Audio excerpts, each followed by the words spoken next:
Hello বলতো, এখন আমার কথা হলো ব্যারাস রবি কুমারের মোশন পোস্টার নিয়ে হিমেশ রেশমিয়ার নিজের তৈরি ইউনিভার্স দ্য এক্সপোজ মুভির কন্টিনিউশন এটা। আর মুভির ট্রেলার 5 তারিখ কালকে আসতে কেমন হয় দেখতেই হয়, বিকজ এখানে হিমেশে কি লাগছে, এই বড় বড় চুল যেন অন্য কিছু, ঠিক আছে। তারপরে 5খানা বন্দুকের, মানে ওই যে ডাবল আগে হতো না যে বন্দুকে আবার 2খানা গুলি বেরোতো, এখন 5খানা, তা 2খানা কোথা থেকে পেয়েছে বন্দুকগুলো। তো হিমেশ রেশমিয়া আগে গান করতে যখন নাকে নাকে, সেইটা নিয়েই একটা বড় সড়ো ব্যাপার করলো, ঠিক আছে, নাকে গান, সেটা একটা বড় ব্যাপার, ঠিক আছে। তখন গান করতো, চলো অ্যালবাম বেরিয়েছে, একটা টুপি পরে থাকার কথা কম বলতো, বেশ একটা মনে হতো ওর পার্সোনালিটি আছে।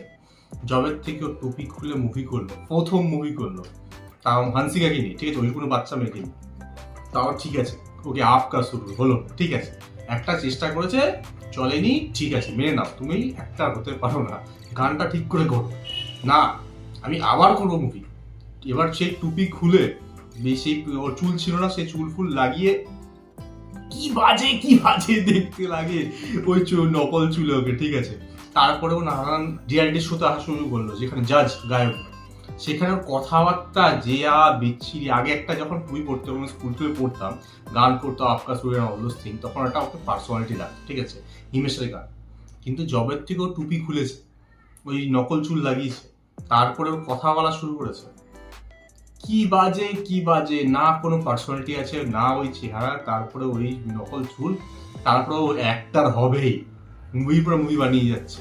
সেই সুপার হিট মুভি, ঠিক আছে, ঋষি কাপুরের সেই মুভির কার্ডসের মানে 12টা বাজিয়ে একদম মানে খিচুড়ি বানিয়ে ছাড়লো।